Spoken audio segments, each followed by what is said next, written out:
Is it letting you share your screen, Ale?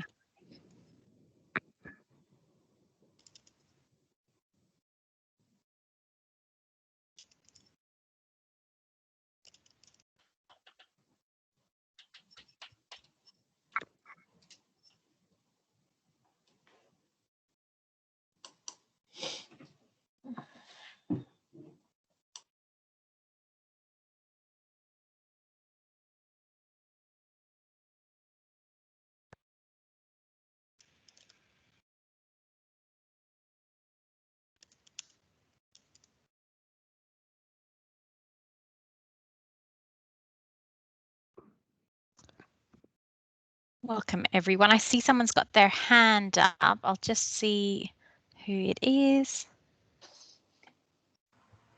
Ngozi, I think. Perfect.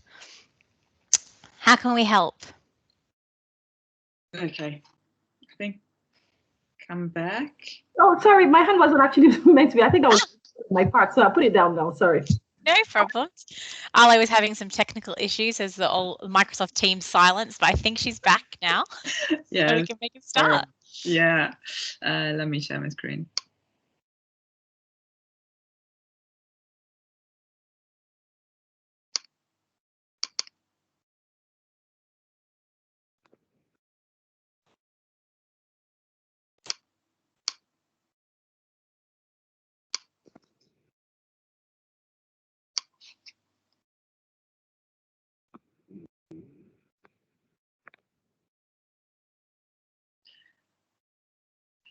Let's see if it loads. Can you see that it's loading? Can you see a black screen? Yeah, it says, yeah, we can see it now. Okay, now it's working. Perfect. Good morning, everyone. Very nice to meet you. I'm Alessandra Canella. I'm the head of service design at FutureGov, and today we're going to spend some time together, about 90 minutes, to talk about service design. You can interrupt me anytime. There will be Fiona. I cannot see you because I'm presenting, but it will be Fiona and Con having a look at the chat. So if anything, interrupt me. All right, so what is service design and why? Who are we?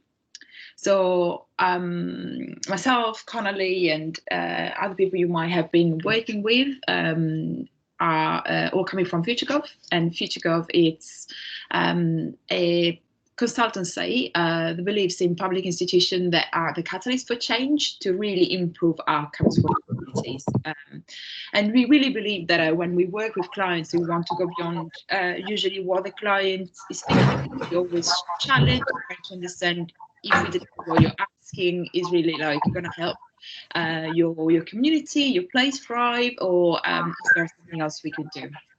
And throughout the years, we've been working in this way in three dimensions. So we work with organizations to build and design new capabilities and rethink structures in order to deliver better services, thinking about the infrastructure, the technology that is behind the services, what the business really needs. And then we think about the technology a lot. So because of course, technology is enabling products and it's enabling services. So by combining these three, I think this is really like our sweet spot at FutureGov. How can we work with organizations to design better services empowered by technology? And we have been doing it for more than 10 years at this point, and we've worked across a number of service areas, from other social services to housing to transport and planning to, in general, digital transformation. And when we work with clients, this is, first of all, like I think there has there has to happen like a change in mindset. So we talk about a design state of mind, because we use like a design approach. So we challenge and we support clients in moving on from a business and technical perspective. So I want to think about the business as usual, and we actually challenge them in thinking about user focus. So what could we do for the people? We know the services are very complex in the public sector, but we try to make them simple. So try to think about the first principles. What are the building blocks there? There's a change mindset happening as well. So usually we get a lot of resistance, and it's quite normal. We are resistant as well when change happens to us. But I think where we want to get to is why not? So instead of absolutely not, sorry, we cannot do that. We all love, as human beings, certainty, but the fact that at FutureGov we thrive in ambiguity, knowing that we don't know, and we have to do something in order to know. So that's why we usually have what we call like an hypothesis-led approach. What do we know, and how can we prove it that is right or even wrong? So that's why we have like an ability to change our mind. How might we be wrong about this, instead of how can we prove that we're right? And we are very open to collaboration in general. So this is just a very quick introduction about who we are at FutureGov, but today we're going to talk about service design. So service design, what is service? A service is something that helps someone to do something. So find a job, travel abroad, buy a house, save money, stay healthy. These are all services. And service design is really the act of designing these services. And in order to design services, we need to understand, improve, and rethink the end-to-end experience, so the end-to-end service. And when we talk about end-to-end service, typically we talk about from when somebody might get aware that the service exists, down to when they actually use the service, and maybe they don't need to use it again, or maybe it's a recurrent transaction or relationship, therefore they will have to come back at it multiple times in their life. So that's the experience we want to design across a number of touch points. And the touch point is, it can be an application, it can be a website, it can be a form, it can be a leaflet. Touch points can be digital or non-digital, but that's the thing we're trying to design, this end-to-end experience. And good services, you might have heard about good services by Lou Down, and in general we speak about good services as good services that are good for the user. So the user, that might be the resident, or the carer, or different hats here, but that is good when they understand what they need to do in a way that works for them. So plain English, clear directions, clear instructions. But at the same time, it's not just about users. So like I'm very torn when they say, service design thinking is all about the user. It's not really. It's about designing services that work for the user and are good for the organization providing it as well. So it's profitable, it's easy to run, the processes and the systems in the back office. So what happens, where the magic happens, that people don't actually see what is happening, but it's what is enabling the service, runs smoothly, and it's a good experience for employee as well. And then ultimately, they're good for society as a whole. So they don't destroy the world we live in, or in general, and negatively affect the society. So we can think about consequences of designing these services and make sure that they are future-proof, and they are really doing some kind of good, they are sustainable.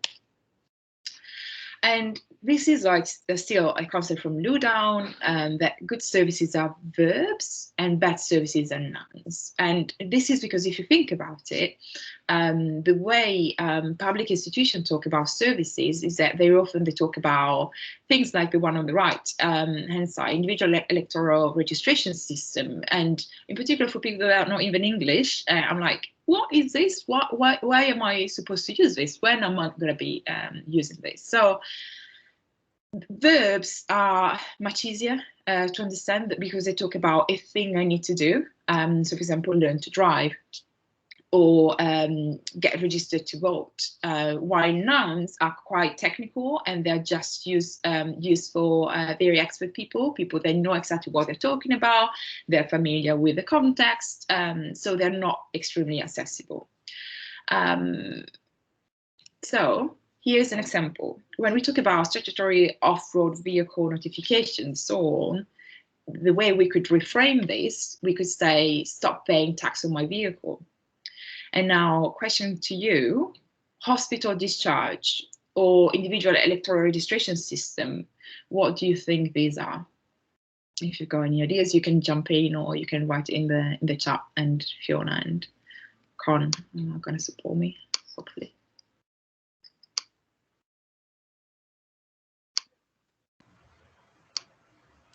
Norma says getting home safely. Juliet mentions register to vote. Help leaving hospital from Richard. Yeah, absolutely. You are nailing it. Exactly. You get it. So like, this is just an attempt, but everything you said could be right as well. So like, hospital discharge is get me home, and register to vote is the second one. And why is it important that we do this reframing? This is the journey of somebody who is trying to donate blood for NHS blood and transport, the service.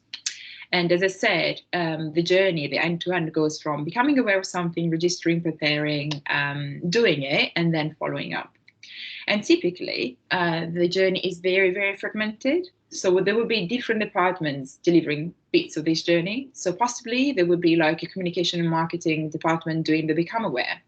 And then there will be a registration department doing the registration, or, you know, a check-in. And then there will be actually people doing the prepare and the health check. Even like the health check will be definitely run by nurses and medical staff, and then the donate as well.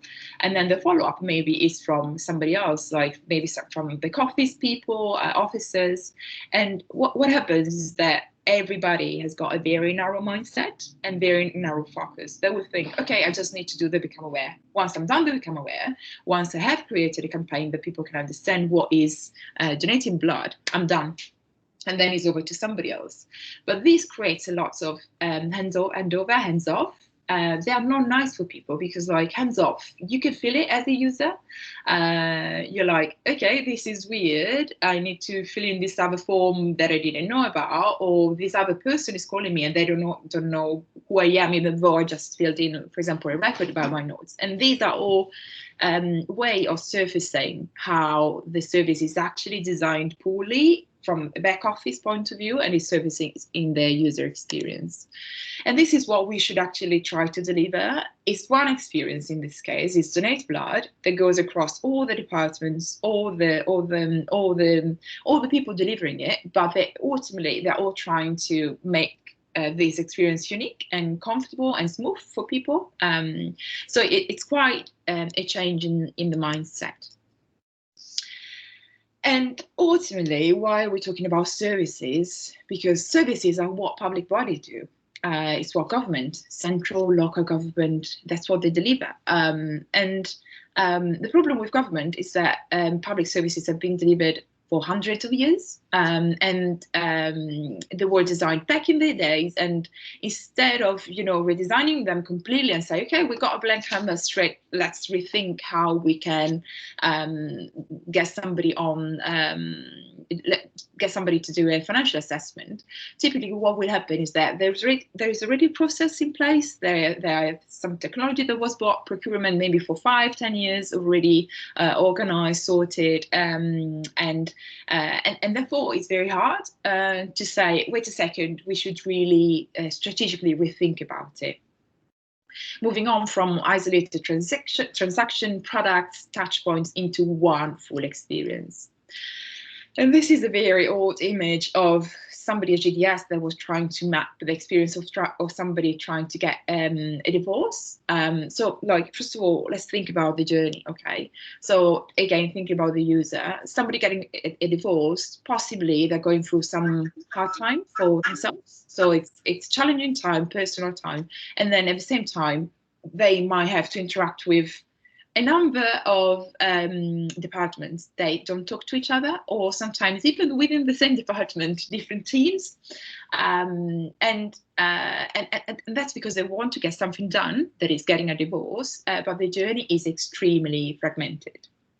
So the user experience is very bad, the outcomes are very poor, and this is very expensive as well, because if you think about it, it's going to be users, they have to learn how to navigate the service, rather than the other way around, that we design a service that is very easy for users to understand what it's about, and they can navigate it throughoutly.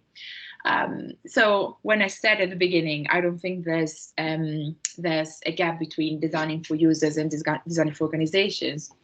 I truly believe it, because when we design a better experience for users, we design better processes, better back-off systems, better operations that enable the service, therefore a better user experience, but at the same time a better experience for employee and ultimately for the organization.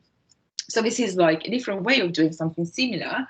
Learn to drive a car step by step. This is like what a good experience could look like. I know exactly what are the steps. I can understand like what is required for each step, and then I can follow it throughout. And this is because good services should be agnostic of organizational structures.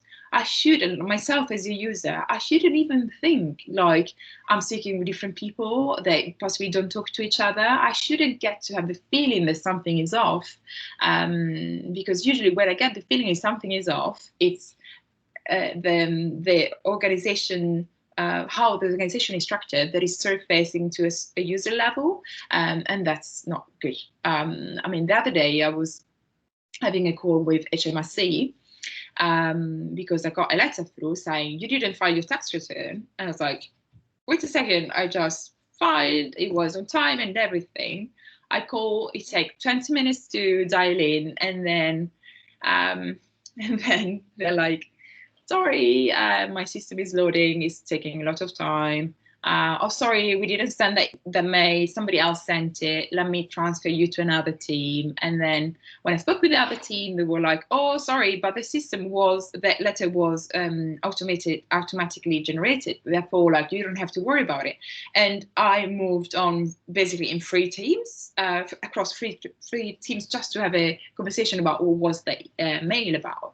And it's clear to me, maybe because I'm a service designer, but maybe not, that this is because like there's a poorly design experience from the outside and from the inside.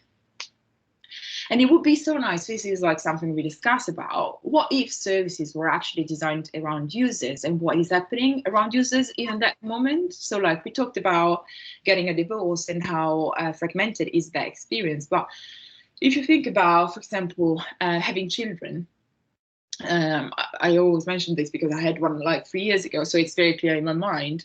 If we could have a way to combine all the services about having children in one place, imagine like myself as a new mom, again thinking about the mental workload that I'm coming from, like a new child and the mess, and I'm not sleeping enough and everything. I go in a place and then I can find all the services in one place, from planning a naming ceremony if it's what I want to do, to register a birth, to claim a refund on nappies, to find childcare, to apply for childcare support fund, and so on and so forth. And my experience would be much better, much easier, really. So this is just a prompt to say, like, we could do it differently. And I know some councils that, for example, report something or pay for something, but these are like way of aggregating services that are all about the same thing, reporting something, but they don't talk about what is actually happening in the context of a life of the person. And that's the direction that we're taking with this life event discussion. So now, before I move on and talk more about service design, I've got a question for you. So you can go on this link, menti.com, and this is the code, or you can scan the QR code just there. And I would love to hear your thoughts on this question. Con, do you want to share your screen? Yeah, I popped the link in the chat as well if you want to click on that. And hopefully you will be able to see the code on the top, menti.com. You can type that in your phone or open another browser, open another tab in your browser or a new browser, your choice. And the code's 997289990. And the question is, hopefully when you get there, is can you name a service that is currently a noun?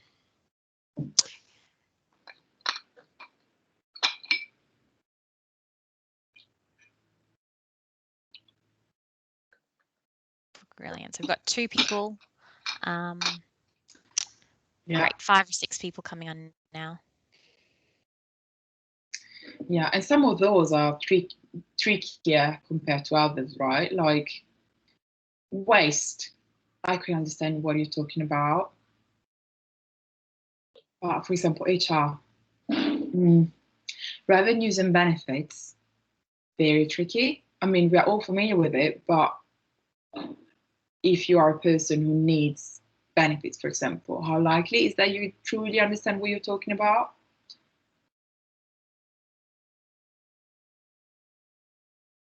Business rates.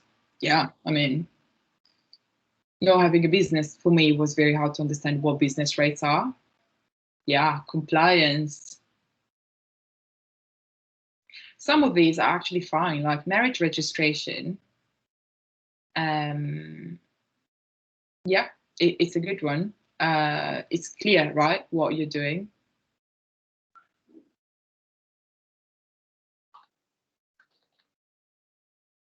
Libraries, again, like it's something we are familiar with.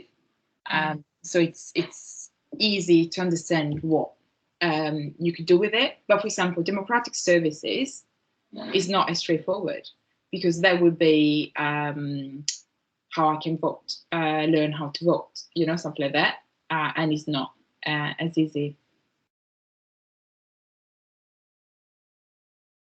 Yeah, we've got about 30 people, so almost the same amount of people on the call, Ali. So good responses here.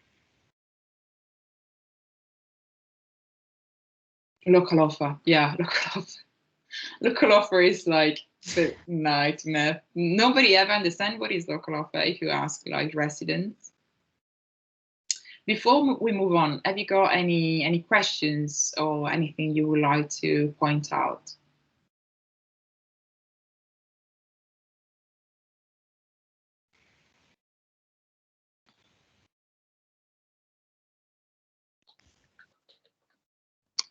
Yeah, I'll raise something, Alessandra. So obviously redesigning a service, I think we're talking about using technology. And just to be aware that, so for example, I'll use an example in Spain where the banks are trying to get people to not come into the bank, so make appointments online through an app. And the problem in Spain is getting online is really expensive, and there's been protests with people saying they can't access their bank account details now, bank accounts. So it's just to be wary of not allowing technology to outpace what you're trying to get the user to actually do. Yeah, absolutely, I agree, 100%. I think we need to have a discussion about how technology, because technology in a way is always enabling a service. Basic technology or more refined technology, high tech, or it can be an SMS as well. Technology is still tech. But I think when we design services, we have to design them as accessible as possible. So that's where we have to think about what is the current technology we have in place, for which maybe we cannot do anything about because we already procured it for the next 10 years. But then what are all the ways that we can make sure that we design this service in a way that is really inclusive? So thinking about what if I don't have a smartphone, then can I still access the service? What if I don't even have a phone with me? Some people just have the one in their home. Can I still access the service? And of course, then is instead of just saying it's the same service, just replicated across different channels, is redesigning it. So maybe in some cases it's going to be the same service, but you have to go in a library, and then you can access the service getting some support.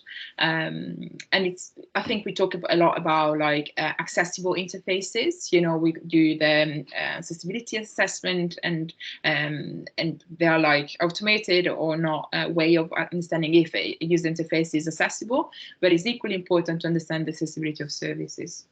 Yeah, so it's not only making the service accessible, it's making the technology or whatever you're going to use the service accessible. Yeah, absolutely. I've got 2 screens, so if sometimes you see me like that I'm looking somewhere else, it's because I'm looking at the other screen. Okay, so let's see if this goes on. Okay, so what is the service experience? This is a quote from Matt Edgar, the head of service design at NHS. I think now he moved on. I don't remember where he went, but somewhere nearby still. And service design happens all the time at every level. The fact is, it's very often done unconsciously, so it's not very good. Sometimes, like when I read this quote, I think about all the patches. Sometimes like services are designed nicely for the user, but then when you look at the back office, so what actually staff have to do is very patchy. And that's for me an opportunity to design better processes, better operations, and better services ultimately. And service design is really about orchestrating the front end and the back end processes, or front office and back office, different way of talking about the same thing to deliver a better service experience. And like a very tangible example of what we talk about when we talk about front stage versus backstage, it's the restaurant example. So the front stage is you, let's say it's May 17 and you actually can go inside the restaurant. So you get in, you cross the door, actually you see the restaurant from afar, you decide that you want to go there, and then you cross the door, you take a seat, and then the waiter comes to you and you get the menu. Menu is the touch point, the surrounding eye touch point, the way the staff talks to you, the tone they use, what they ask. This is like everything is part of the front stage, up to when you were gonna get your meal delivered, and then you're gonna enjoy and then pay and go away. So this is like the front stage experience, everything that is designed for you as an end user, and in this case the waiter is a front stage employee, because they are fundamental for delivering the experience. And this is the bit that is the most visible, the one people will have a lot of opinion about. Maybe it will be covered on medias as well, because when you fail on a front stage experience, usually like it's residents having a hard time accessing the services, or maybe employee being abused, unfortunately. But at the same time, it's very important to design this bit in combination with what actually happens in the backstage. So you can have the most beautiful experience when you get into the restaurant and the brand is beautiful, and the waiter is very nice and welcoming, and they serve to you water as soon as you get in, and you were very thirsty, and so you're very happy.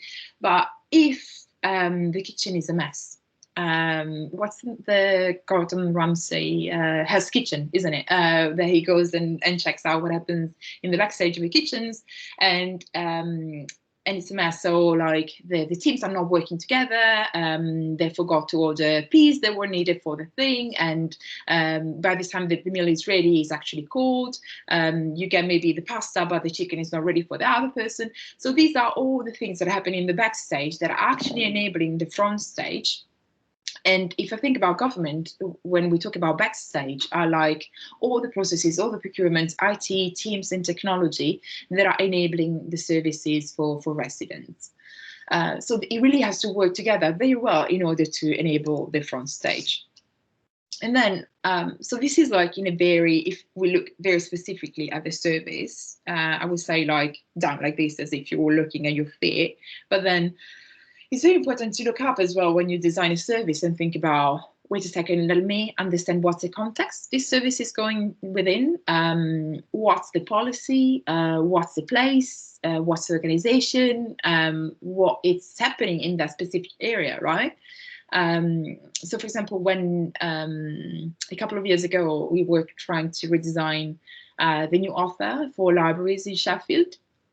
And it was very much about, okay, so what are all the things, thinking about the service detail, that we could deliver in the library? So maybe we could have like some training for unemployed people, or we could have some community building opportunities. And it was really about designing the services. But then ultimately we looked up and you're like, okay, but we are in Darnall. There is a specific area of Sheffield there are a lot of people. They are not from the UK, and we know how important it is to find some evangelists for the council services in these areas. So we need to find these evangelists, and then it's about building a community around the library. So you see, like we went back and forth, detail and then context, details and context, and that's very important to keep doing that because no service really exists without the detail, but not without the context they sit within. So again, just to rephrase this, we are designing the experience for end users across channels from start to finish, but then we design how the service operates, activities, processes, capabilities, and skills, and technology. And when we talk about channels, we talk about digital, the phone, the post, the face-to-face, and all the physical elements like a leaflet. It's a touch point. And when we talk about from front stage to backstage, back to the kitchen metaphor, we talk about the user-facing service, internal processes, the policy or the registration, the legislation, and then all the financial governance structure around the service.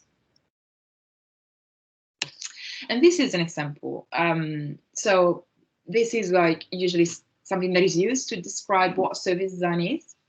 Imagine there are two coffee shops, coffee shop A and coffee shop B, and they offer exactly the same coffee, same brand, they use the same machines, they are located exactly in the same place, and you pay exactly the same amount of money to get the same coffee, the same latte. And service design is the reason why you go to coffee shop B rather than coffee shop A. Now I'm going to tell you why. Coffee shop A, they thought, why don't we do an app for users? So they put a team together to work on it for a couple of months. Then they released it, and the user is like, what am I going to do with this app? Like, what's the point of this app? I could just come in and order it. You are not actually allowing me to order coffee while I'm on the way. I still have to use it in the store. It doesn't make any sense. Why did you waste your time? And then coffee shop B, they really put the user at the center, or their experience and service redesign. So they're like, okay, let's try to understand who are our users. Are they freelancers that work from home? Are they mainly single moms? Are they or single parents? Are they elderly? And what do they look for when they come to the shop? Are they looking for like a very fast delivery, or do they want to enjoy and sip the coffee and understand more about the coffee? What is that they're after when they come to our coffee shop? So they really try to understand what is the experience of users and try to get to the insights, right? Why they come here and what we could do differently. So the light bulb moment. But then at the same time, they need to speak with people around the business. So they speak with staff in the store, the founder, to understand the vision, and maybe even the marketing team and the suppliers.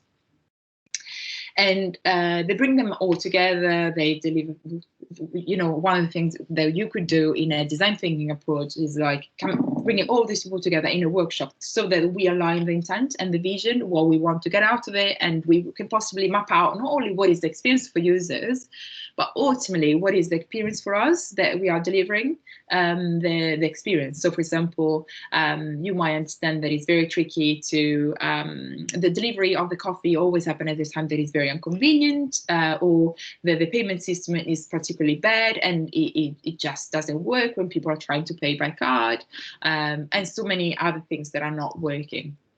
So it's about really combining these two things, the what the user wants and what the user needs, thinking about the front stage and the back stage to deliver the new experience. The problem, though, is that often government people don't have a choice about whether they use our services. They might refer to no funds, north no funds, west no funds, and that's it. It's not that they can go to pay the council tax somewhere else, right? It's not that they can get their benefits from somewhere else. So that's the reason why we have to apply service design thinking in designing public services, because we need to make them as accessible, as smooth as possible. Questions before I move on to the next section? I cannot see the chat, so jump in case.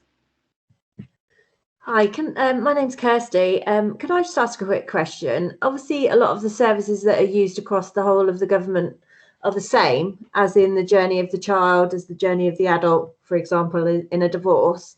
Do we have like a set structure anywhere that would help in terms of just saving time? Yeah, actually, I wasn't going to show these slides, but now I'm going to do it. Bear with me. So one thing that we've been doing at FutureGov, it's this.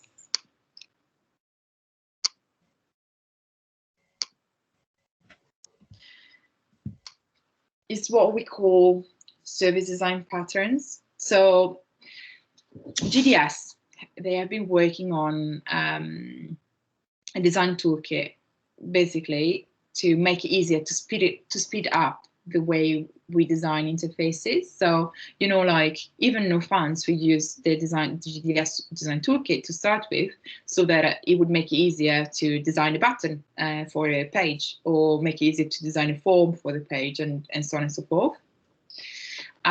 Service design patterns are a similar concept, but applied to services. So the end-to-end services, like applying for a blue badge and checking bean collection days or report dog filing, these are end-to-end services. But ultimately, these services are made by some common components these are the service patterns. So for example, check eligibility, or register for something, or book something, prepare. And then design patterns are the GDS level ones. And we worked on this library that you can find is on the FutureGov website, and it's called, I can actually show it. Bear with me.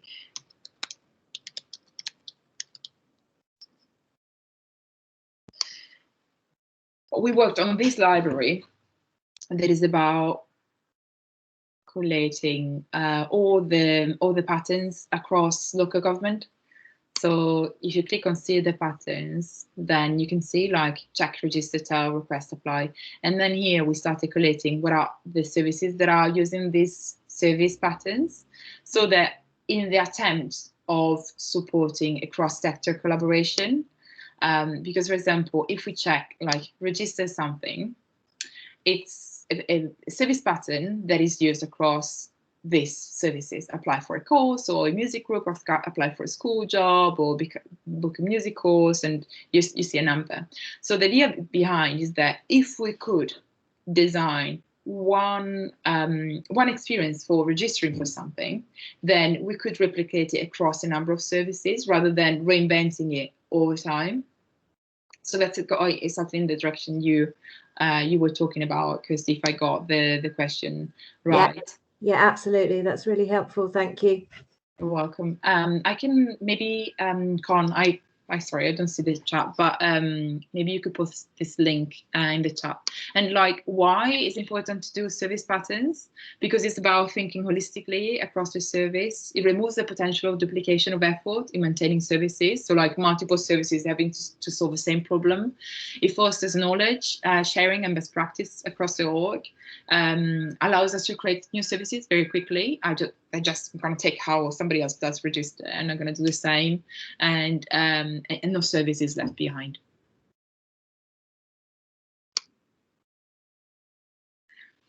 Any other question? Going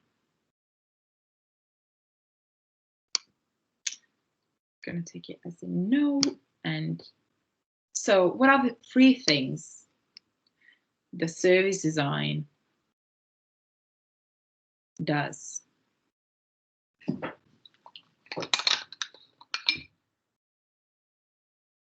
Your screen's just loading. I just loaded now. Yeah. I was waiting on my side as well. Thanks, Con. You can see it right now. Fine. Yeah. Fine. So there are 3 things the service design. When I think about service design, I think these are the 3 things that are the top value proposition of this approach. The end-to-end journey across touch points, design the front and the back, and the identification of new opportunities. Now I'm going to tell you about like a couple of case studies. So this is the end-to-end journey across touch points. Essex and Suffolk approached FutureGov, I think at this point, maybe 6 years ago, or even more, because the funding from central government was cut, and central government said, but we can give you some funding to actually rethink local transport.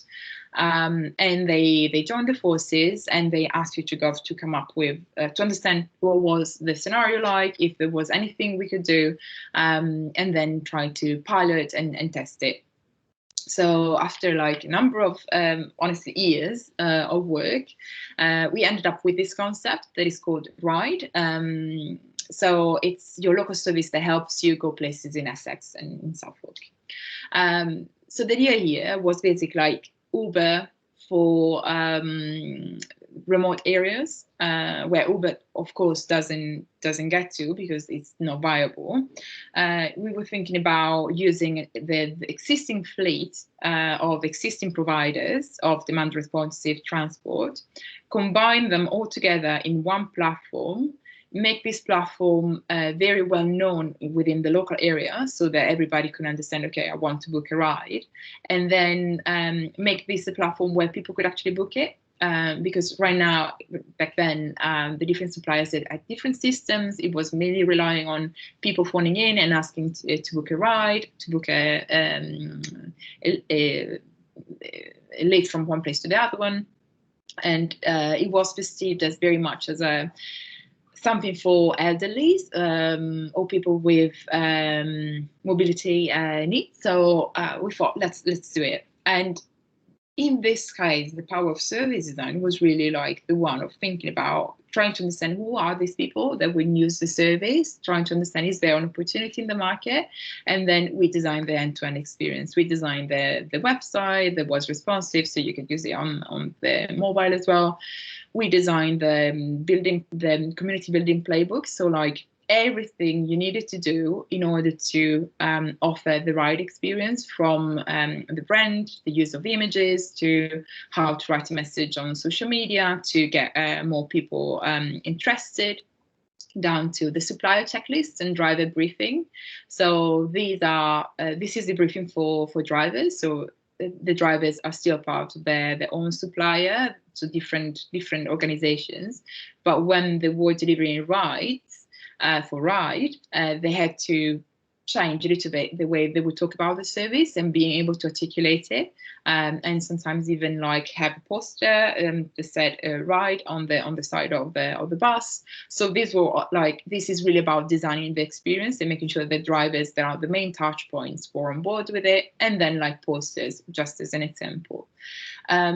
So it was really like, of course, this is not just a result of a team of service designers working by themselves. We work with the two authorities teams. We work with product designers, interaction designers, community builders, marketing team, and the council team to design this coherent experience that was really about from building awareness to inbound requests, from booking journeys to sharing with neighbors. So in this case, the impact of service design is the fact that we managed to pilot this. We run a number of pilots for about 3 months with a discounted rate fees in order to understand, to gauge the interest. We so we helped setting up the teams behind RIDE, because in the end it was Access and Suffolk of doing the whole thing. So it wasn't us anymore moderating comments on social media or putting on new rides on RIDE, and it was really about working within a multidisciplinary team. So this is why I think it's important to think about service design when we design new services. Of course, connected to the previous point is the fact of designing back and front office, or back end and front end. So this is another example with Kent County Council. They asked us to, as back of a very poorly offset rating of their children's services, they asked us to help them in redesigning them, and in particular to redesign the special education needs support experience. And we started with like an hypothesis-led approach. So we had some existing knowledge as FutureGov in the SEN world, and then at the same time, we wanted to leverage the knowledge that they had of their own about the problems that they were experiencing. So in the first meeting we had with them, we framed all the things we thought we knew. So in this format, we think that, we believe that, by doing this, will result in, and we will know it's right when we talk about KPIs and key performance indicators. So we did that, and then we agreed which hypotheses were actually relevant for Kent and which were not. Then we worked with families to understand their opinion, back up like their hypotheses with data from the county council, and then we designed some new solutions that were about like explore your options is really like a way to increase awareness about all the other options that are available for parents before actually requesting an SCN support. And then we designed the whole end-to-end experience. But when we did this, it wasn't, I keep saying this because for me it's very important, it's not just the experience for users, but it's the experience of the team as well that's delivering it.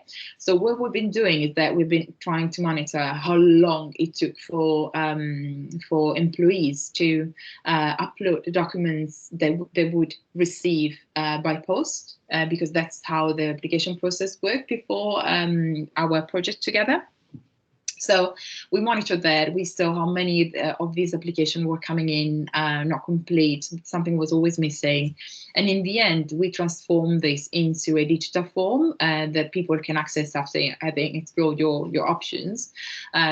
Not just for making the experience of users better, but at the same time, making sure that people would just submit the request once they had all the documents that would require less back office work and a nudge, and the back office team didn't have much work to do in uploading and reviewing documents and then just destroying them. So it's really about these two things going hand in hand. And then the last example is about identifying new opportunities. Of course, we have been doing we identified new opportunities across the two examples I just talked to you about. But this is another example. So like financial assessment team, Essex, they want us to think about how can we improve the financial assessment experience for people, because right now there's quite a big sum of debt collected within the council, because people they don't understand they might have to pay for care, and therefore they incur into debt and they don't pay, and this ends up in a big lump sum that is creating possibly it's a false debt, but anyway, it's a problem for the council. And in this case, we thought about what were all the different opportunities we could explore from creating a better protocol for social workers to introduce the fact that people would go through a financial assessment and make sure that they had like checklists of things they had to talk about, and possibly ask people to sign that they received this information to create a better awareness, down to a checker. So is a tool online where you could check if you're possibly going to be responsible for paying for your own care, down to the last opportunity was about like an account where you can actually see how much, basically like your bills, your fees, and your any outstanding payment, and the next payment when it's due. So we started with a brief again, but we went broader than that, not for the sake of going broader, but really to understand the breadth of the problem and the breadth of opportunities. So this is something I already covered. And then lastly, how do we do service design? Any project you would do with FutureGov, typically you go through this, we call it a double diamond. There's a setup, there's not a diamond, and then there is this define, discover, develop, and deliver. Divergent, convergent, divergent, and convergent. You go divergent when you open up to a number of opportunities, and you go convergent when you actually try to narrow it down. So this is how we would run a project. So there is a project setup that is really about creating the condition for a successful project outcome. You have to define the brief, possibly following a prioritization, write up your brief, assemble a team, and define rhythms and timescales. So this is the Kent example where we defined the brief and we said, this is how we're going to work together. It's going to be collaborative, it's about co-designing, and it's going to be learning by doing. And it's important, even though like everybody in the room might agree this is it, and they don't need it in writing, I would always suggest to put it in writing, because for some people, until they see it written in front of their eyes, then they cannot really engage with it, and they don't understand why once it's written and everybody agreed, it's much easier to move on. Step 2 is discover. Is this really a problem? Understand the situation as well as the people you will be designing for. So typically you will start with a list of hypotheses, so things you think are possibly true, and understand which are the riskiest one. Review the data that is backing up the hypothesis, understand who are the stakeholders. And I like the distinction here between governance versus authority. What are the systems in places, governance level, but then who actually has the power beyond being the most senior person in the room. Interview stakeholders, understand who the users are, interview the users, and then create a draft theory of change. So these are the hypotheses I was telling you about. We wrote some of those, and then we had some blank ones, because of course, like we could have brand new hypotheses for Kent. And then this is like one example of the data that we used to back up this hypothesis that was based on previous reports and surveys or GovMatrix as well. And then from here, and this is like the number of engagements, so a number of people we spoke with and what it really looked like. And then from here, define. Okay, so now that we understood like what are all the problems, we need to understand where we actually want to focus. How do we want to converge on the problem area?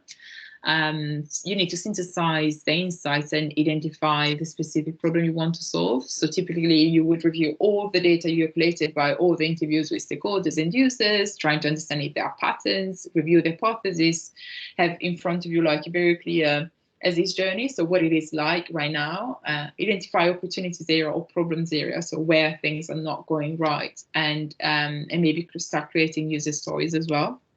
So like this is what we did for Kent.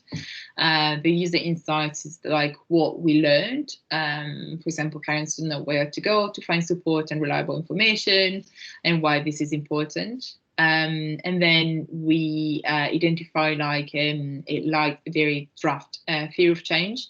So we think that by working on this hypothesis, so improving support on the website and driving people to do the assessment online, these are the outcomes on the short term and long term, and these are the KPIs we can track.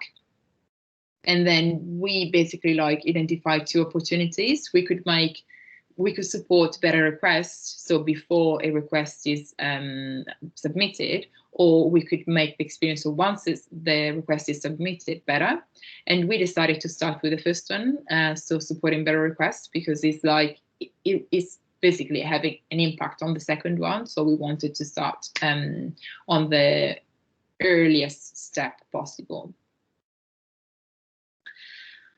Develop. So now it's time to think about solutions. Is thinking about ideas. So brainstorm and sketch new ideas, prioritize them, collate them, combine them, create a to-be journey. So what is the experience you want to design? Decide what to prototype, and then you can do early testing. So we had this end-to-end journey that we wanted to deliver. We made this, instead of making like very designing a thing on one of the tools that you would never have access to in the council, we use like a spreadsheet, so that it was easier for people to go and chip in and add comments and change it even when we would be gone. And then we decided that there were 3 opportunities that I briefly touched on already. So one, it was about like improving information on the website, so change the layout of the page and change the content. Then have a tool that is explore your options to support people exploring them. And then there was like a request application form online. And then ultimately it's about developing the solutions you want to focus on. So it's refining the prototype, further testing and iteration of the prototype. So this is in the final outcome. These are the 4 pages, key pages that we helped them developing, and it was great to actually hear back from them.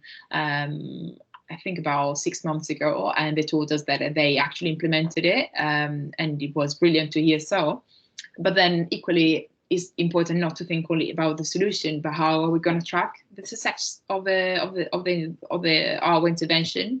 So like in this case, we created this massive success measurement framework where we had like, these are all the key performance indicators we want to see. This is the baseline for each of those. And we asked them to keep an eye on it, to keep an eye on all these performances in order to back up the whole approach and the whole project really. Yeah, so this is it.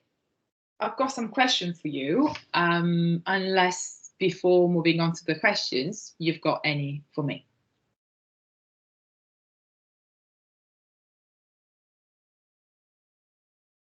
There's nothing in the chat, Ale, so I might just share the screen. It's the same link as before. I'll just present now. Richard says, great session. Thank you. So hopefully you should go to that same menti.com 9972 8990. And the next question is on the screen now. So Ale, over to you. Yeah, so no one's there yet though. Yeah, while you get there. So my question is, what would you like, what would you be more interested in exploring, if anything? Are you more interested in understanding disease mapping, the user research bit, the brainstorming, how can you come up with ideas, how to put together all the ideas in one place, or the prototyping bit? Prototyping, and with prototyping we mean prototyping digital solutions, but even like not digital solution. For example, like it could be a new team, a new process.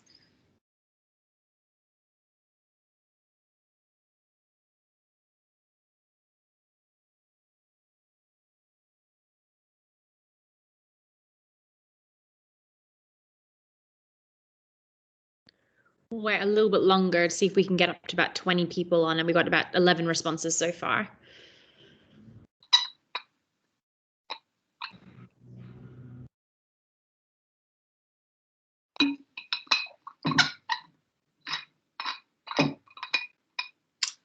Prototyping looks like for now. Does anybody want to tell me why prototyping?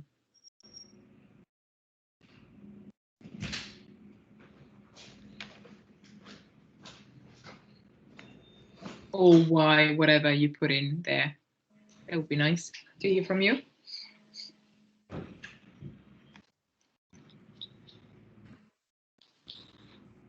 David has a question in the chat.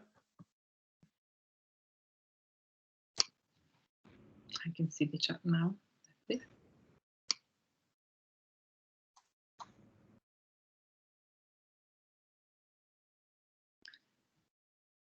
In working with other organizations, have you ever found issues where they haven't had enough time or resources to devote to what you wanted to do?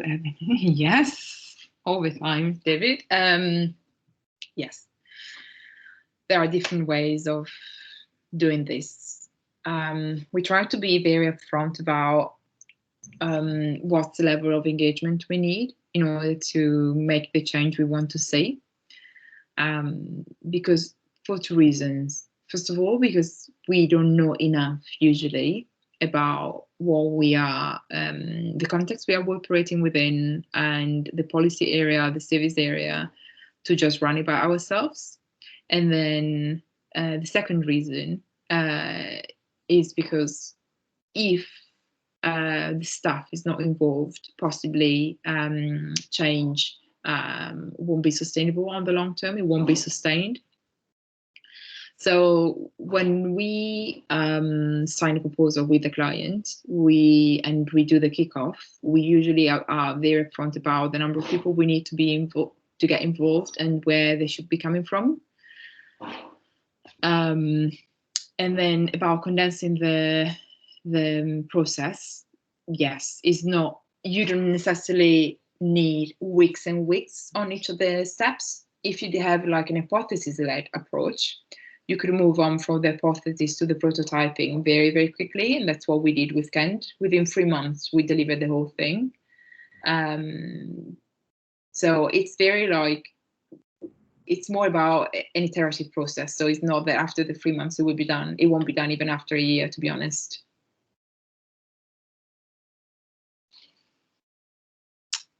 So why prototyping? Because it allows us to test a solution. Yes, I'm a big fan of prototyping. Allows learning and testing of ideas. Yeah. User research to help understand user needs, motivation, behaviors, and expectation. Yes. Yeah. And I think the good thing about prototyping is that you could combine the two. You can do the testing and then learn about the user as well. And then Lucy's saying prototyping because I'm interested in knowing how structured, detailed the prototyping stage needs to be. It depends on what you are prototyping, right? So like in this case, we had 4 pages that we were prototyping, and we went full on and we designed all the content and all the interactions because there were 4 pages. In some other instances, you might want to pick, given the time you have, what's the riskiest thing you want to test. For example, in a Hackney project, the riskiest thing was that the digital interface was more like the setup of a new team, of a multidisciplinary team. So in that case, we did very quickly. There were very basic digital tools, and we spent a lot of time observing the interaction between teams and how they would get along or not. Julia, I also chose prototyping because I would like to better understand how it works in practice in different situations. Richard, with the amount of work, limited resources in councils, have you come across example where something new is implemented that? Yes. Like the Kent example, it was implemented within definitely 6 months because we wrapped up the project by Christmas, and I think I got an email by the summer. So that was the case. Iterations happen over time. It's just how it goes. Panels to be journey mapping and brainstorming. Yes, to think creatively about the problem. Yeah. Norma, how do you select the users for user research? I think here's the question is, what is the problem that you're trying to address? And who are most likely the people who are experiencing the problem? So if, for example, let's say the ride example, right? Local transport. In that case, we've been thinking about who are the people two segments, right? So one segment is people are already using existing services, the people we would like to use the new service that we are designing. So in that case, you have to think about their profiles and write up a screener.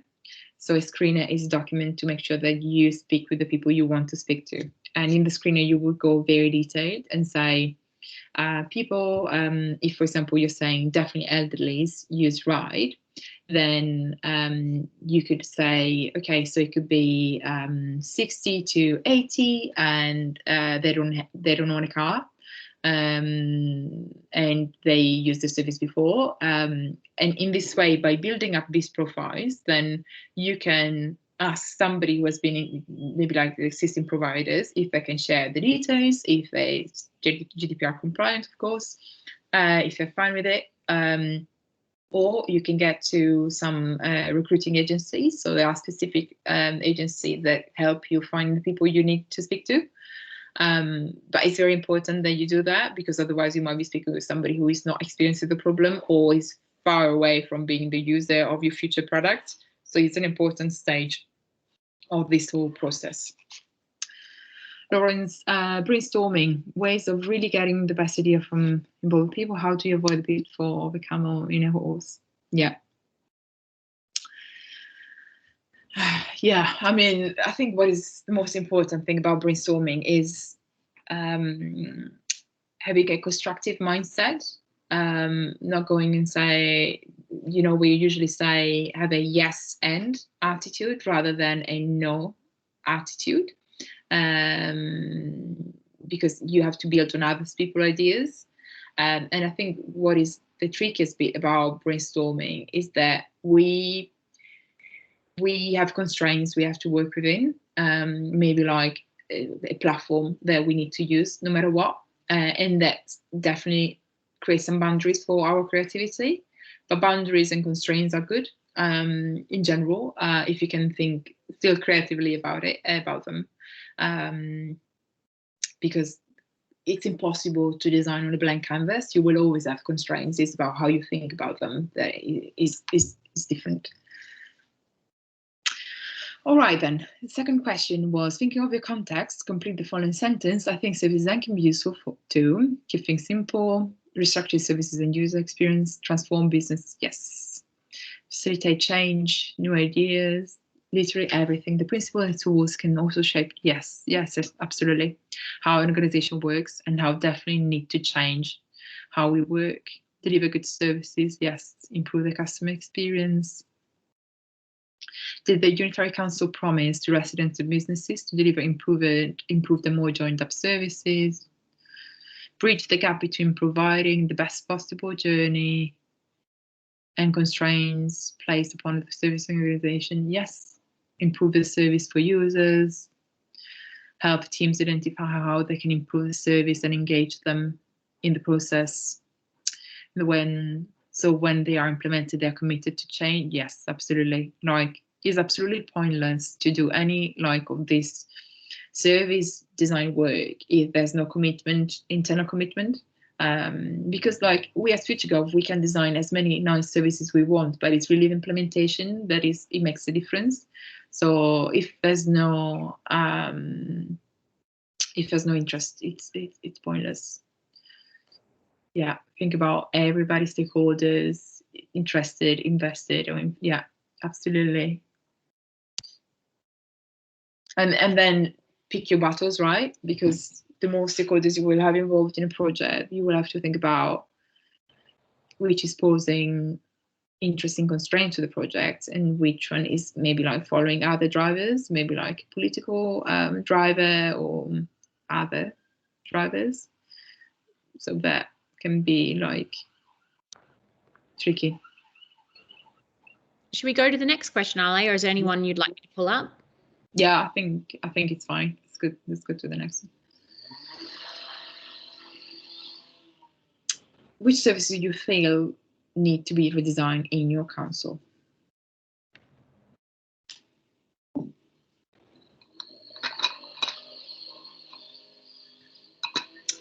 Gavin is making points. Service design is interesting when you have no competition to having competition in the market. You mean in the instance of public services, because you don't have competition? It's the only thing. I mean, you're the only option for people. Yeah, so in some ways that can take away having the perfect service design. So, for example, supermarkets, they have to go out their way because the competition is so high. They almost have to get 100% service design, whereas perhaps in the public, you could get 90 and still get away with it. Yeah, absolutely. Expectations are much lower, but the problem is that expectations are now set by this kind of private services. So like, how come that now Amazon delivers something to you within 4 hours if you're in a hurry, and then maybe for a passport you have to wait 2 months and you're not even sure that they got your request. So I think it's important that we don't there's a way of saying this, but I cannot recall it. We just don't think, oh, you know what, we don't have competition, we can just chill out and they're going to be fine with whatever. I think it's important that we think expectations are much higher. How can we still deliver the best? Yeah, but competition, as in obviously in the market, it's about profit. But when you're in public, reaching 90% means you could reach 90% with taking into more the social and the not-profit aspects of the design. Yeah, it's not about profit, right? I mean, in a way it could still be, because like if you deliver a smooth experience and you have designed smooth processes, in a way you're optimizing how you use the time of people that work for the council. So in a way you're making more profitable choices as well. So it's not about business returns like it could be for grocery stores, but I still think there's a business return even for public institutions. Okay. And Gavin, I think something interesting is not all, I guess, public sector projects are necessarily the monopoly. Like, for example, in Hounslow, there was a project that FutureGov were engaged on, was to help kind of monetize the pest control services. So they're actually looking at competing with the private sector, I guess, other organizations within their kind of like catchment of the local area. So there are other things other than pest control where the government offers a solution, as well as the private sector as well, which is really interesting. I'll put some really good questions, statements. Yeah. Not go through one by one. Yeah, let's do it. Our service. Okay, country parking, car parking. Can you tell me more about the country parking, car parking? Why is that a problem? Yeah, so I should have put car park passes. I think you can fill a form in, pay for it online, but you don't get it instantly. So it gets processed in the back office. So they want to redo it so that you just pay online and then you've got the ticket straight away and you can use it straight away. But which is doable, but then they're linked in with highways. They've got their own system for that. So they've got to wait for highways to be all linked in with it. So it's one of those that everyone wants to do it, but it just never kind of gets done. Yeah. Interesting. All services, financial assessment, blue badge, career assessment, waste collection for recycling. Yeah. Can you tell me about the carers assessment? Hi, yeah, I think it's that it's an awareness thing, really, that most carers don't realise that they are entitled to an assessment from the council. So it's not necessarily about them receiving funding or anything, but it's about support and signposting to other things. But most people who are carers don't realise that the authority has that obligation to them. Yeah, absolutely. Interesting, right? With the awareness bit, how do you increase it? Is it just like, what is it? Is it better information and guidance? But then still, myself as a carer, I still need to end up on your website to learn that there's something for me. So how can you actually find a way to come to me, that I might not be going on your website to learn that I'm actually a carer and I'm entitled to support? Housing, adult social care, and their interdependent counterparts. Can you tell me more about adult social care? Hi, Ale, Steve here. Yeah, I put this one down because I just think there's a huge amount of scope, as I'm sure has taken place in other authorities, to properly redesign and link up all of these things that, you know, I certainly feel are interdependent. The same sort of customers that, you know, it's not a total sort of, you know, the Venn diagram of these sort of services. There's going to be huge. When I talk about their interdependent counterparts, I'm talking about obviously the revs and bends side of that housing benefit. You've also got like the disabled facilities grants and all sorts of stuff that's interlinked with people, with vulnerable adults, really. And there's obviously the knock-on effect with children's as well. If there are children or the other dependents with an A within, you know, within those households. So it's a huge opportunity to redesign that customer journey.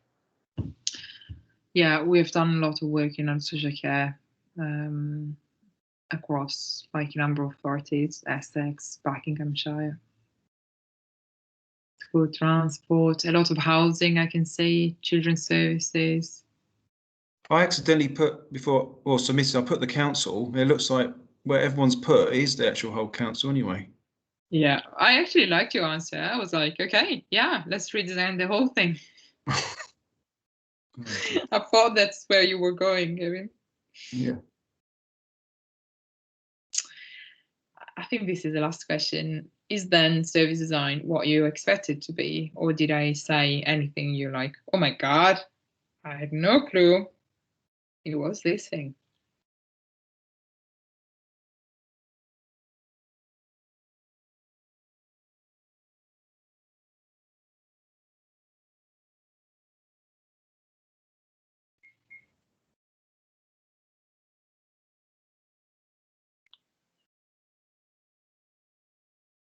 We've got one yes.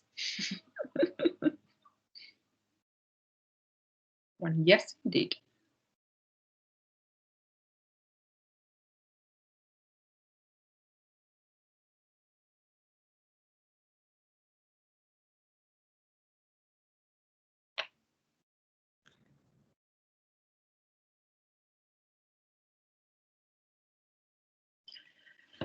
Yeah, like honestly, not easy. Yeah, I mean, but I think ultimately it's not easy because it's not supposed to be on one person only. So it's really like a multidisciplinary effort where our team, officers, designers have to come together and think creatively about the problem, because the service designer by himself wouldn't, or herself, they wouldn't know the solution, and it's about really designing within the constraints and leveraging the knowledge in that specific area, that we can design something insightful and something meaningful. Thank you so much for all your answers. Have you got any other question, any request, anything that you like? Yeah, I've got one. Have you got an example of, so you've gone through the whole service design? Yeah. And then a few months after the product's been launched or started to be used, you've needed to adapt it? Yeah. Was that straightforward or? More than adapted, I would say iterated. I think with anything, products and services, once they go live, you need to keep an eye on them and still have like creative attitude, mindset, and say, is there still anything that we can improve? And then it really depends what's the problem there. Is like a piece of copy that we need to change on the web page, or is like that nobody's actually using the app? And that's where you should ask yourself, does it still make sense to have all these touch points, or should we just discard some of those and replace them with something else? Nothing is forever, to be honest, and it's all about keeping a close eye to the end-to-end service, understand what are the metrics you're after, and then decide what are the cycles for which you will review it and amend them. And again, when you amend them, I think is think about what's the problem with it. Even now with the website, you know, like we got feedback about the search, you know, and it's not feedback that you get about services or touch points is never straightforward. You always have to ask about yourself, why did we get this feedback? What was actually happening in the user experience, you know? What was it the people didn't understand that they got to the results page, or was it that the search wasn't displaying what it was supposed to, or is it like something at user interface level that we should change? So really, like, I think it's having an open mindset to think about what are the root causes and then try to address them, rather than, okay, let's just tweak this copy and we're going to be all right, you know? You can do that, but I think it's important then after 6 months or at least a year, you've got like a milestone in there to actually review it holistically. Yeah, because a couple of people in the chat, David and Richard, they mentioned about resource, which is great when you get the project finished, but it's the post, isn't it? Have you still got that resource for the post? Yeah, it's not done. It's not done. Yeah. No, thanks both for the presentation. Even though, like, Gavin, now you're making me think that I was reading about this book. I didn't read the book yet. That is saying that we are more and more fostering like an innovation space where we're all excited when it comes to launching something new, and we are so not interested or engaged when it actually is about taking care of something that was created. You know, while I think a lot of people want to be on their side. I want to be the creative one and the pioneers and creating it and then shipping it, and then they want to forget about it. Why the caring culture for products and services possibly even more important than the innovation bit of it. That's like Amazon, isn't it? They've got the whole process from ordering all the way, and it's actually at the end, the delivery is the most important thing. Yeah. Yeah. Yeah, there's a lot of feedback on that. Anyway, thanks both. Thank you, Gavin. I agree, Richard. Boring, but most important, unfortunately. But if I find the book, I'll send it to you and you can share it if anybody's interested. I'm just checking the slide deck to see if there's anything else to go back in after the questions. I think it's probably just a thank you and your name and you can, if you've got any questions, you can follow Ale on Twitter. She tweets a lot about all things service design. Do I? I didn't know about that.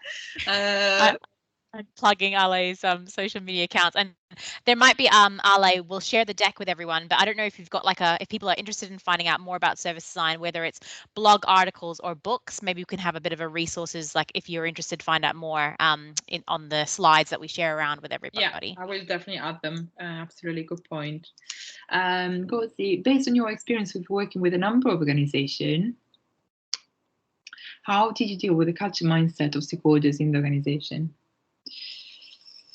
Yeah, this is not just a service design question. This is like a change question, right? I think what we have to do, and what we do typically is find our peers within the organization.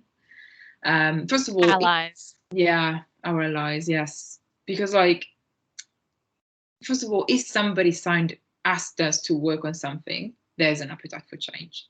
That's a good indicator. But usually it's not 100%, it's not always the key to everything. Sometimes they still want you to come, but they're very, very resistant to change. And then you have to nudge. The other day I was speaking with a design lead at FutureGov, and they were like telling me that the client wants them to work on, they're redesigning some tools for other social care, and the client wants them just to focus on the touch point, but nobody is holding the vision. And they flagged this a number of times. Look, nobody's owning the vision of this product end to end, and it's important that somebody does it because there's quite an opportunity for the future. And but the client is very resistant. And what we said is that then you're gonna go beyond what you are supposed to do and then hold the vision for them until somebody is actually interested in picking it up. If honestly, if it was just design work and there was always a matching culture and mindset, it would be much easier. But that's possibly the trickiest bit, isn't it, Con? Yeah, I was going to say what you were talking about, Ngozi, in the chat is like there's a top down, bottom up, left, right. Like there's change approaches on how you can kind of get the organization thinking to be like user led or design thinking. There's all these different terms to kind of really make them understand that just because the member raised that they wanted some sort of app, I'll use an app like the coffee shop Ali's presented, like is the app actually needed? And there's a business case and the app is done and it's just like, well, the app's been commissioned. At what point will the organization accept that that's not the right spend for the money? Is it before it goes through and there's a business case written? At what point do the team actually are able? So that whole cultural, and it varies, like just because you're in local government, there's different local government maturity levels, also with kind of like agile thinking and way of working. Another local council I've worked with, the transformation team procured us, but we were being put on the Children's Services Project, and the Children's Services Project and the transformation team didn't communicate. So the Children's Services didn't know why FutureGov was there. So it's kind of that centralized and decentralized approach. In hindsight, another council, Coventry Council, I just came off working on their housing, focusing on kind of multiple complex needs residents, and that went really well because they actually had transformation team members and the housing team members in our core team that we worked together for a period of 8 months to kind of revolutionize or even just change some of the back end processes. Like Ale was saying, we prototyped both digital and non-digital touch points to make a change. So definitely worked with some councils who are more engaged in trying something new, and other councils who say they're keen to try something new, but then when you hit the ground, it's actually quite like difficult, kind of like walking through treacle to change that mindset. And I'd be very rich if I knew exactly how to do that in every different team and tool. So kind of still working on trialing different approaches on what works and what doesn't work across the country. I think we've got another raise and let's see. Question from Chidima. So is that how I pronounce your name? Yeah, thank you. That's the right pronunciation. Yeah, I've just got a quick question. So have you ever experienced or have you ever been in a situation where having the wrong people in your service design team have negatively impacted the implementation? In the service design team or in the team delivering it? It could be your design team or it could be the people delivering it, but just having the wrong people. Yes. Because I know that should affect it negatively at some point. Yes, like honestly, projects are made by people. If people, for a number of reasons, what's the reason why the person is not doing the right job? Is it about what they can do, their skill set, their knowledge, their expertise, or maybe like behavioral issues as well? Yes, the approach by itself doesn't go far if it's not delivered by the right person, the right people. Team is everything. So it's a very short answer.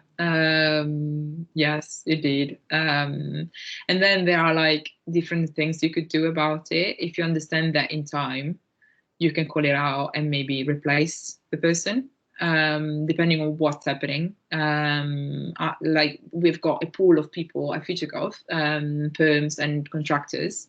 And when that happens, we have an honest conversation with the person, depending on what is the reason why we're having it, if it's personal or professional. And then we just replace the person. But the thing there is that we as ourselves and the client have to have the ability and the mindset to spot it early enough.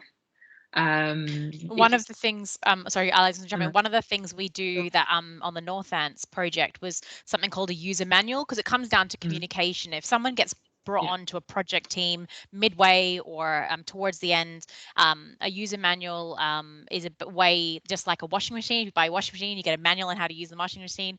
So there's templates that Richard Beards and Kiri could potentially circulate to show you, if you're creating a new team, how do you get people who've never worked with each other, explain what they're good at, what they'd like to get out of the project, what skills they'd like to try. So there's a user manual which hopefully helps communicate and gets that early, like what Ale was suggesting out on the table early, because then you'll find out the skill sets of the team. And if you've got multiple BAs but have a very disparate range of skill sets, versus if you've got one BA who doesn't have the skill set of what you're looking for, because business analysts are amazing, they've got very many skill sets, but just like human beings, they're not exactly the same person on every single project. So a user manual is a really good way to find out that person's skill sets and their desires. So it's not just what they're good at, it's also what they want to contribute to the project too. So yeah, Richard and Kiri have examples if you want to reach out to them, anyone on the call, on how, if you're creating a new team or if you're working in an existing team, how that can kind of support you understand a little bit more about the person you're working with. Thank you. It's just gone 12:30, Ale. Yeah, I think that's it. I'm gonna put together like a number of resources on the last slide. So if you want to have a read about service design FutureGov, you can find it there. If anything, you can find me on Twitter, or you can find me at FutureGov, or you can reach out to Con. And thank you so much for coming. This is one of the main lunch and learns that we've had at FutureGov with the West and North Ants teams. The next one is coming up in May. It is all about content design. So not copywriting, but content design. So I think Richard and Juliet are looking at who's going to be best placed to join that session. It's a 2-hour session, so a little bit longer than this one.